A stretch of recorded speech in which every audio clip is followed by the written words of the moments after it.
Justement, Pedri, je pense que c'est un joueur aussi qui suit cette dynamique positive dont on parlait aussi que peut avoir Rafinha. Il est important aussi dans cette équipe. On sent qu'il est revenu physiquement aussi à un niveau où justement c'est quelque chose où on le critiquait, où on pouvait justement avoir des reproches à ce niveau-là sur Pedri, sur son niveau physique. On sent qu'il est complètement redevenu un joueur important de cette équipe. Bonjour à tous, le Barça vient de s'imposer 5-1 sur le terrain de Majorque à Son Moïse. Pierrot, là c'est une vidéo qui commence bizarrement, c'est moi qui fais l'intro, mais on a retrouvé notre Barça, on a retrouvé Lamine, la Flixwagen, comment ça va? Écoute, ça va très bien, le Barça s'est imposé sur le terrain de Majorque, justement comme tu as dit, 5-1. On a eu un doublé de Rafinha, homme du match, justement sur cette performance, j'ai envie de dire, qui a commencé sur les 70 minutes. Justement, c'est ça que je pense on retient aussi de ce match.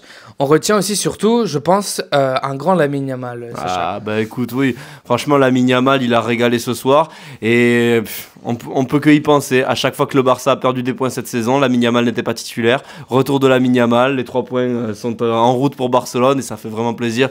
Mais voilà, tu l'as dit, quelle classe. Alors il a commencé son match, il croque un peu, il y a Rafinha qui le sert très bien, il la met à côté. Mais bon, aussi doué soit-il, on peut pas en vouloir à un gamin de 17 ans de louper quelque chose, mais par contre la seconde mi-temps, c'est le Lamine Show. Très très belle ouverture de Dani Olmo, il prend la profondeur, il provoque un penalty en sentant bien le retour de Morica, et ensuite voilà, l'extérieur, la petite vaseline là pour Rafinha, mais c'est du petit lait. Honnêtement, on sent que c'est un joueur qui est juste différent, son toucher de balle, il est très peu commun dans le football, la manière de brosser le ballon comme ça, voilà, magnifique. Modric il a attendu ses 34 ans quand même pour nous sortir des actions comme ça, l'autre il a 17 ans, deuxième saison en pro et il nous envoie déjà des classiques. C'est fort parce qu'en fait, on en parlait aussi un peu en off et on se demandait justement comment justifier ces contre-performances du Barça. Et on se disait justement que dans ce Barça, il n'y avait qu'un joueur qui était 100% décisif et c'était Rafinha.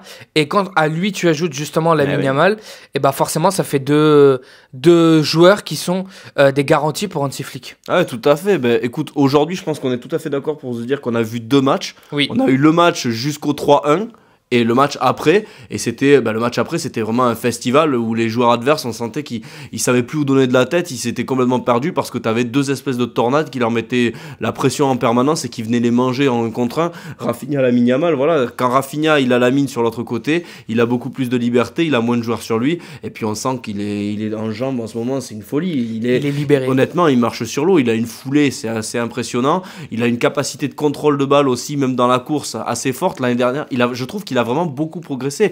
Alors il a pris une confiance énorme, mais l'année dernière il y a certains contrôles qu'il n'était pas capable de réaliser, même certaines conduites de balle. Là aujourd'hui, dommage, juste avant la pause il croque l'action du potentiel 1-2 qui pouvait nous mettre bien, mais voilà, il s'est très très bien rattrapé, il marque le penalty décisif, il fallait le mettre. Il fallait justement, voilà, comme tu le dis, le mettre, avoir le courage d'aller se présenter face au gardien, parce que le Barça est dans une mauvaise passe. Sur tes 3 derniers matchs, tu as pris 1 point sur 9 possibles. Là, tu sens que le match peut t'échapper encore à nouveau à Majorque. Et voilà, le capitaine, le joueur le plus décisif, le patron de cette équipe, le patron offensif a répondu présent. C'est toujours, je pense, important de souligner le rôle qu'a Rafinha dans cette équipe, le rôle qu'il a aussi depuis le début de saison, parce que c'est un joueur qui suit la dynamique qu'il propose depuis le début de saison. C'est un joueur constant, c'est un joueur qui confirme aussi justement ce rôle de capitaine et justement tout le leadership qu'il a sur le terrain. On a vu justement que, comme tu disais, par rapport à cette équipe du Barça, après la 70e minute, après le 3-1, on a vu un visage complètement différent de ce Barça. Un Barça qu'on reconnaît libéré. En fait. Libéré. Un Barça qu'on avait vu sur ces matchs où il déroulait justement avant les 2 trêves. Et moi, je te pose la question de savoir, est-ce que justement, en voyant ces 20 dernières minutes, on peut se dire que tout n'est pas à jeter? Parce que justement, moi, c'est la sensation que j'avais, c'est de se dire, encore un match qui justement ne reflète pas peut-être ce qu'a proposé ce Barça qui, pour moi, pendant 70 minutes, n'a pas été assez. Non, c'était un Barça qui était un peu en demi-teinte, voilà, Ouais. avec des approximations individuelles. On sentait qu'au niveau du placement, pour moi, la grande force de ce début de saison, c'est que les joueurs savaient exactement où se placer, étaient toujours bien placés. Ils avaient peut-être une forme de réussite aussi, tout simplement, dans la dynamique. Mais on sentait avoir un peu perdu cet aspect-là sur les derniers matchs. Et c'est vrai que pendant 70 minutes, c'était assez poussif à ce niveau-là. On avait un Barça, en fait, qui était frustrant dans le sens où beaucoup de croquage, ça vendangeait vraiment beaucoup de vent. Avec Ferran Torres, avec Lamine, avec Rafinha, voilà, on sentait que c'était des joueurs qui n'arrivaient pas à retrouver cette efficacité qui a fait beaucoup de bien en début de saison, qui permettait de se rendre les matchs beaucoup plus faciles. Elle est revenue après, mais voilà, on avait un Barça un peu brouillon, encore une fois un peu en dedans, un peu en ressaca toujours, hein, voilà, qui a eu cette espèce de gala footballistique avec cet enchaînement Séville classique, enfin Séville, Bayern, Classico et Derby, et depuis voilà, il fallait retrouver un petit peu tout ça.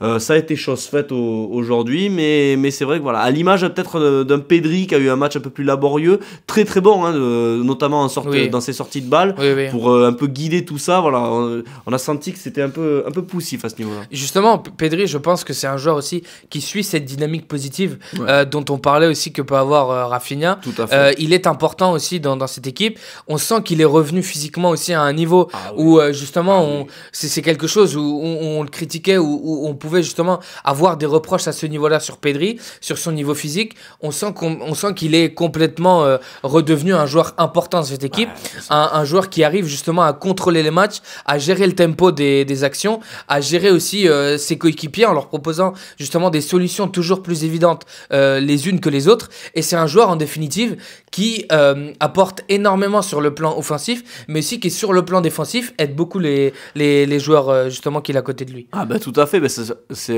quand tu as une équipe qui veut jouer aussi haut, qui met autant la pression sur le camp adverse, tu dois avoir des joueurs de ballon qui sont capables de ressortir justement ce ballon et d'aider les défenseurs pour avoir ces petites relances un peu courtes, toujours dans le mouvement pour déséquilibrer l'équipe adverse. Et lui, bah c'est le joueur idéal dans cet aspect de jeu-là. Il a une capacité à directement prendre le ballon, à l'amener vers l'avant sur un contrôle orienté, tout ça, qui est très rare dans le football. Aujourd'hui, on parle d'un joueur qui est capable de résister à la pression de 2-3 joueurs sur lui et de quand même ressortir une balle. Et ça, c'est extrêmement précieux parce que ne serait-ce que dans l'effectif du Barça, aujourd'hui, il n'y en a pas qui sont capables de faire ça. Et aujourd'hui, il a retrouvé quelqu'un qui lui avait beaucoup manqué aussi samedi.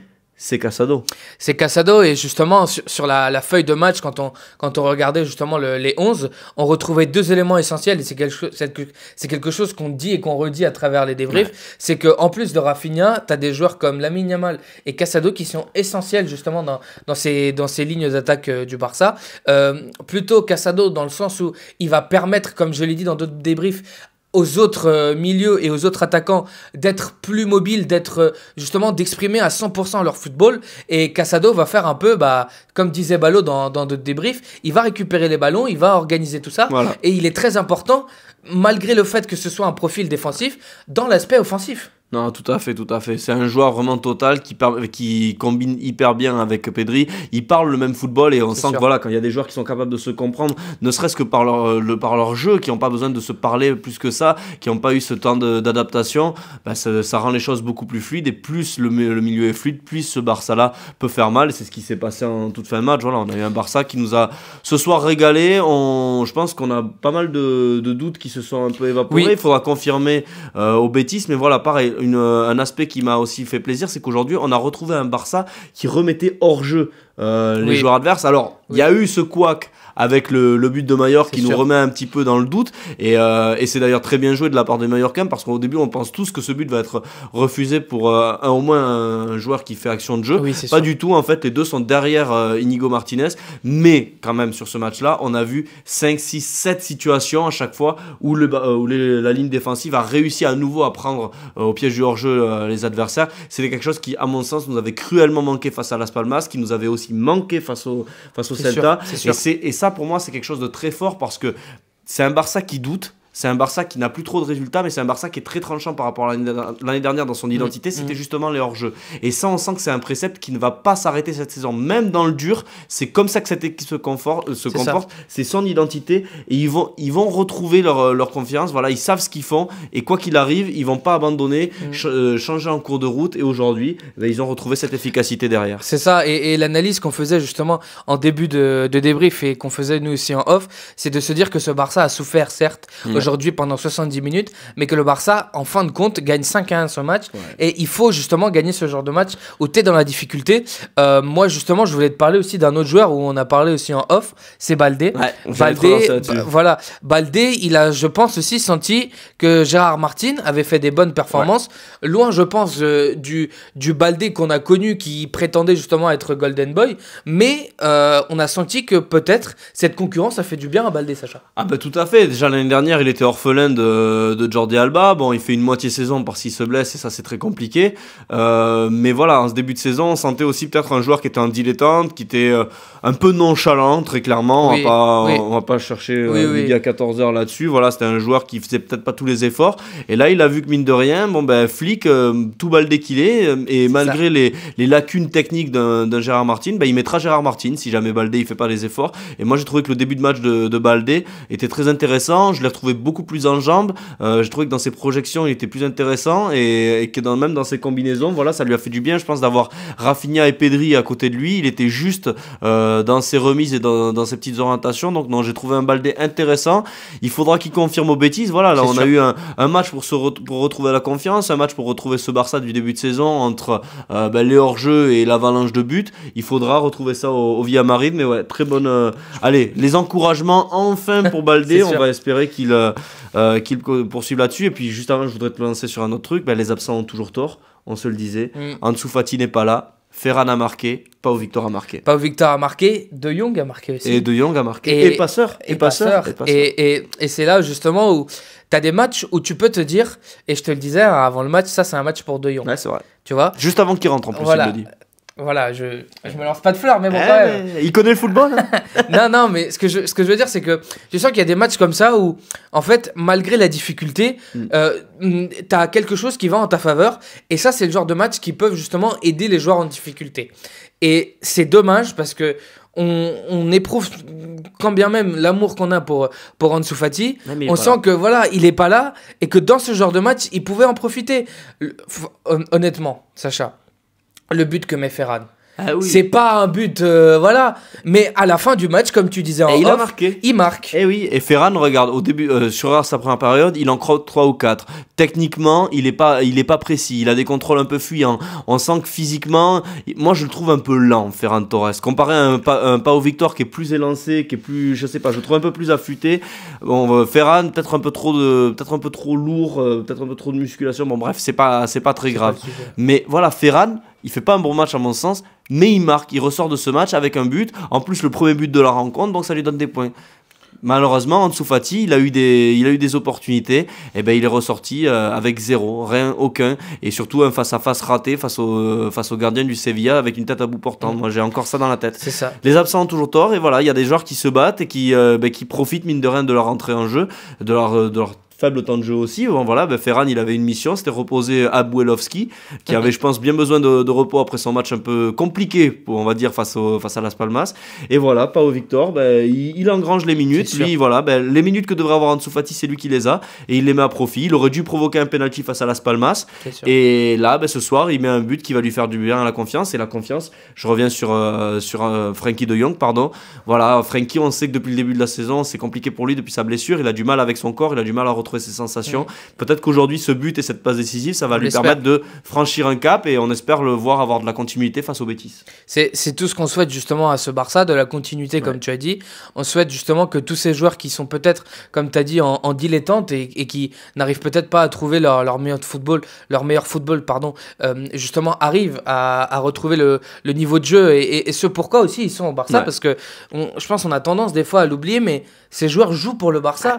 Ils jouent pour un grand club d'Europe, et on ne peut pas comme tu disais, sur Ansu Fati, lui donner 1000 opportunités pour qu'il brille quand il y en a d'autres qui sont là justement quand lui il est absent. Voilà. On parle de ça, je pense qu'il y a un joueur qui l'a tout à fait compris et depuis ce début de saison il est fantastique, on a parlé de lui en début de vidéo, mais c'est vraiment Rafinha. Pour moi Rafinha il colle 100% là-dessus, encore une fois, un match où c'est lui le patron devant, il met son doublé et la victoire, voilà, c'est grâce à lui et grâce à Lamine et je pense qu'on a fait un peu le tour. Je pense qu'on a fait le tour justement de tout ce qu'il y avait à dire.